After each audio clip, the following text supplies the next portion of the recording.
Distinguished brother judges of Honorable High Court of Jammu and Kashmir and Ladakh, Justice Muhammad Yusuf Wani and Justice Sanjay Parihar, Mr. Rajiv Gupta, Register of Vigilance, Mrs. Sonia Gupta,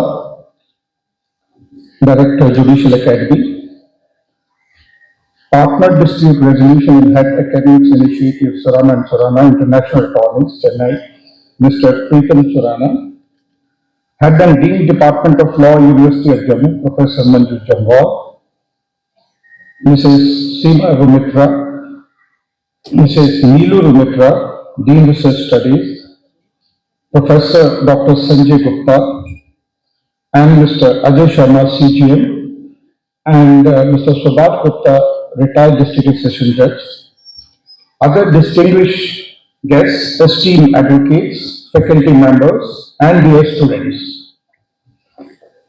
It is indeed a matter of great honor and heartfelt delight to stand before this distinguished gathering today at the confluence of judicial wisdom, academic excellence, and youthful energy. This hall, adorned with the spirit of learning and inquiry, truly reflects the vibrancy of legal education in our union territory. At the very outset, I wish to place on record my deep appreciation for the Department of Law, University of Jammu, the organizing committee, and all the authorities who have successfully conducted this trial moot court competition. It is truly heartening to see such an initiative that blends academic rigor with practical learning, a combination that lies at the very foundation of legal education and professional excellence. Today's event is not just a competition, it's a celebration of intellect, discipline, and the spirit of justice. To the faculty and the organizer, I offer my sincere commendation. To the students, I offer my warmest congratulations. The clarity of your arguments, the depth of your research, and the grace with which you conducted yourselves speaks volume of your dedication and preparation today. To each participant, I say this: whether or not you stand as a winner or not, you have already succeeded. You have conquered your hesitation, sharpened your mind, and learned the art of persuasion. Winning and losing are transient. What remains with you forever is the courage to argue, the patience to listen, and the humility to accept both victory and defeat with dignity. The great jurist Nami Palkiwala once said that the law is a jealous mistress. She gives her affection only to those who devote themselves. So, my dear students, when you choose this pious profession, work hard when no one is watching. Prepare even when there is no case to argue, and learn from every small mistake. Your efforts today are the bricks that will build your reputation tomorrow. Do not be disheartened by slow progress. In law, success may take time, but when it comes, it creates dignity and permanence. Hard work never goes unrewarded. It merely takes its own time to find you. Competitions like these do not merely test your knowledge, they reveal your character. They prepare you not only to be good lawyers, but responsible officers of the court as well. The true purpose of mooting is not to create winners, but to mold thinkers, advocates, and future leaders of the legal profession. Remember, every great advocate you admire today once began with trembling hands and a shaky voice in the moot court. Do not underestimate these exercises. The skills you refine here, research, reasoning, teamwork, articulation, are the same that will carry you through real courts and real challenges. Always remember, in law, excellence begins where the comfort ends. When I look back upon my journey in law, I am reminded of early years of practice of modest beginning, long hours in courtrooms, and endless evenings spent reading law reports. Those were the years of testing and transformation. I used to come back from my office when everybody was sleeping, and I used to go to office in the morning when everyone was sleeping. They taught me that the practice of law is not for the faint-hearted. It demands discipline, endurance, and above all, faith. Faith in hard work, faith in justice, and faith in oneself. The legal profession is not merely a career, it's a calling. It is a journey that demands from you not comfort, but commitment, not leisure, but labor, not shortcuts, but perseverance. The courtroom rewards discipline, not dramatics. Judges remember lawyers who are calm, precise, and courteous. Even when the tide of argument is against you, hold your ground with dignity. The profession is not about winning every case, it is about earning respect each day. There were moments of doubt, but also of deep discovery. I discovered the strength that comes from preparation, the beauty that lies in reasoned argument, and the quiet satisfaction that follows every act of fairness. The early years of practice are your foundation. They teach you not only the law, but the ethics of life. To stand in court and speak for someone who cannot speak for themselves is an honor of the highest kind. To persuade through reasoning, not rhetoric, is an art no other profession teaches. And to see justice prevail, sometimes against power, prejudice, or might, that is the greatest reward of all. Every young lawyer tomorrow you will become, I'm sure about it, should know this truth early, that there is no substitute for preparation. Your strength lies not in how loudly you speak, but how deeply you think. In every case you argue, the hours you spend understanding the facts, anticipating questions, and reading precedents will determine not only your success but your credibility before the court. If you truly wish to make a mark, you must be prepared to work not for 8 hours, not for 16 hours, but for what I call 25 hours a day. Because in law, excellence begins where effort ends. The true beauty of this profession lies not merely in intellect, but in moral depth. Every brief you hold carries a human story of hope, struggle, and sometimes despair. A lawyer's role is not confined to technical skill, it extends to empathy, understanding, and fairness. You are the voice of voiceless and bridge between the law and the justice. Behind every statute stands a social purpose, and behind every case, a life affected by its outcome. Remember, intelligence must be tempered by humility, and success must always be rooted in integrity.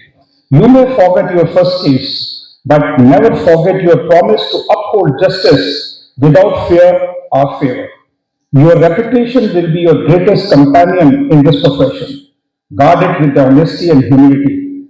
In the long run, integrity will outlast brilliance, character will outshine cleverness. A good lawyer argues well, a great lawyer argues with conscience. The finest member of the bar are those who understand that the courtroom is not a battle of egos, but a temple of truth. Remember that the courtesy to the court, respect for opponents, and honesty in submission are not signs of weakness, they are the marks of true strength. The beauty of this profession lies not in fame or wealth, but in quiet satisfaction of having stood for what is right, of having been a small part of justice delivered. Judges too bear a profound responsibility. The courtroom is not merely a hall of law, it is a conscience of the republic. Our duty is not just to interpret statutes, but to uphold constitutional values, liberty, equality, and justice. The history of our nation is inseparable from the history of its judiciary. The Keshav Bharti case preserved the soul of the constitution through the doctrine of basic structure. The Vishakha guidelines fill a legislative vacuum and safeguard the dignity of women in workplaces. The Puttaswamy judgment reformed the citizens' right to privacy and autonomy, while Navtej Johar restored constitutional morality and human dignity to countless individuals long denied their rights. Even in more recent times, through judgments addressing environmental degradation, arbitrary demolitions, or misuse of authority, the judiciary has stood a bulwark against the abuse of law. The message is clear. In a constitutional democracy, power must always go before principle and authority must always answer to rule of law. In our own High Court too, I have witnessed instances where judicial intervention restored not only property but dignity, and such decisions demonstrate that the judiciary is not just an institution of adjudication, it is an instrument of nation building. Through reasoned judgments, court can shape public policy, defend individual freedoms, and ensure that the rule of law remains supreme. The judiciary must remain ever conscious that every judgment we write echoes beyond the courtroom as it shapes social behavior, influences governance, and builds public trust. The majesty of the judiciary does not lie in the robes we wear, but in the reasoning we deliver and the fairness we embody. To the young law students gathered here, I wish to share this from my heart. Choose litigation not as a last resort, but as your first calling. Corporate law may bring comfort and stability, but litigation gives you something infinitely more precious as the pulse of justice. It is in the courtroom that law breathes, that ideas collide, and the truth emerges through reason. Each argument you make, each affidavit you draft, each precedent you cite, all contribute to the living growth of law and democracy. The courtroom teaches lessons no textbook can. You learn patience when the matter is adjourned, courage when you stand against a senior, and humility when the bench disagrees. Litigation builds character as much as it builds intellect. It is demanding, yes, but deeply fulfilling because it allows you to serve not just clients but the cause of justice itself. Litigation may test your patience, but it will also refine your character. Each appearance before a judge, each argument made will deepen your understanding of justice. You all should remember that the greatest lawyers and judges were not made overnight. They were found in fires of discipline, honesty, and perseverance. Never be discouraged by slow pace of progress in the litigation. Every argument you make sharpens your intellect, every loss teaches you resilience, and every victory teaches you responsibility. The true advocate is not one who wins every case, but one who never compromises on truth, even when the odds are against him. The University of Jammu and its Department of Law deserves high commendation for nurturing such talent and for providing students with platforms that mirror real court practice. I would urge the university to continue strengthening its focus on clinical legal education through trial advocacy programs, internships, legal aid clinics, and continuous engagement with the courts and bar. A law degree must not merely teach statutes, it must prepare a student to stand before a judge with confidence, competence, and courage. The National Law Universities have set strong examples in this regard, and it would be heartening to see Jammu and Kashmir's institution follow such pursuits. No institution, however, can flourish without dedicated teachers. I will be feeling in my duty if I don't discuss about the teachers. To the faculty present over here, you are the true architects of the future. You do not merely teach law, you shape the minds, build character, and instill values. A great teacher does not simply impart knowledge, he or she awakens curiosity, compassion, and conscience. Your students may forget your words, but they will never forget your example. The integrity you instill today will become the integrity that guides tomorrow's judges, lawyers, and policymakers. I would also encourage the law department to deepen its engagement with legal technology, environment laws, human rights studies, and public policy areas that increasingly shape modern jurisprudence. Let Jammu become a hub not only of tradition but of innovation in legal thought. As we will move further into the next century, technology is transforming the landscape of justice. Artificial intelligence, e-filing, and virtual hearings are now integral to court practice. Yet, these transformations, let's remember, justice remains a profoundly human exercise. Technology must serve humanity and not replace it completely. The challenge before the next generation of lawyers is to harvest innovation without losing empathy, to embrace progress without sacrifice ethics. Law is not a sterile discipline confined to books and statutes. It is a living force that guides society. Every great nation is built not merely on power or wealth, but on justice. And justice is sustained not by laws alone, but by those who interpret, teach, and practice them with sincerity. The Constitution of India is not mere a legal text, it is a collective conscience of our people. It is a moral compass that demands of fairness, tolerance, and compassion. Each time you cite a precedent or interpret a provision, remember you are not just applying the law, you are shaping the destiny of justice in our democracy. Let's remember that the Constitution was not handed down, it was earned through sacrifice, struggle, and vision. Every liberty we enjoy today has been paid for by generations who believed in justice as the soul of freedom. It is now your turn to protect the legacy with learning, courage, and conscience. My dear students, as you prepare to embark on your professional journey, carry with you three priceless virtues: integrity, preparation, and compassion. Integrity will give you respect, preparation will give you strength, and the compassion will give you purpose. You may face long hours, uncertain results, and moment of doubt, but remember, every day spent in service of justice is a day well lived. As I look at this hall filled with young, eager faces, I see not just students, but the future guardians of justice. The world you will enter is complex, shaped by technology, globalization, and social change, but the fundamentals of the profession may remain timeless, which are integrity, preparation, and empathy. To those aspiring to join the judiciary one day, remember that a judge's true power lies not in authority but in balance. Your words can change lives.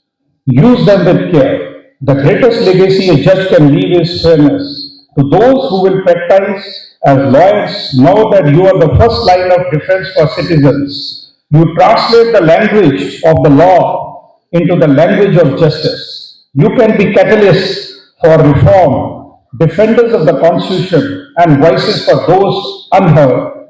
Before I conclude, I wish to appreciate everyone who made this event possible, especially the Vice Chancellor of Jammu University, Professor Umesh Rai, who is not here, and in his absence, Madam Romitra has joined. Partner Dispute Resolution and Head Academics Initiative, Sarana and Sarana, International Attorney, Chennai, Mr. Preetam Sarana, and Head and Dean Department of Law, University of Jammu, Professor Manju Jamwal. Their efforts will ensure that this university continues to be a cradle of learning and leadership. Looking ahead, I hope the University of Jammu continues to strengthen its connection with the courts and the bar, invite practicing lawyers and judges to interact with students, encourage court visits, legal aid camps, and research on contemporary issues. These experiences will turn classrooms learning into wisdom. Dear students, the profession of law will test you, challenge you, and often frustrate you. But if you remain honest, patient, and committed to learning, it will also reward you with meaning, respect, and fulfillment. So, my dear students, as you step forward from this competition, carry with you three virtues: industry, integrity, and insight. May you uphold the dignity of law, defend the weak, and remain steadfast in your pursuit of truth. Let this competition not be the conclusion of your journey, but the beginning of a lifelong commitment to be not just good lawyers, but good human beings. May you all find wisdom in learning, strength in integrity, and fulfillment in serving the cause of justice. Thank you. Jai Hind.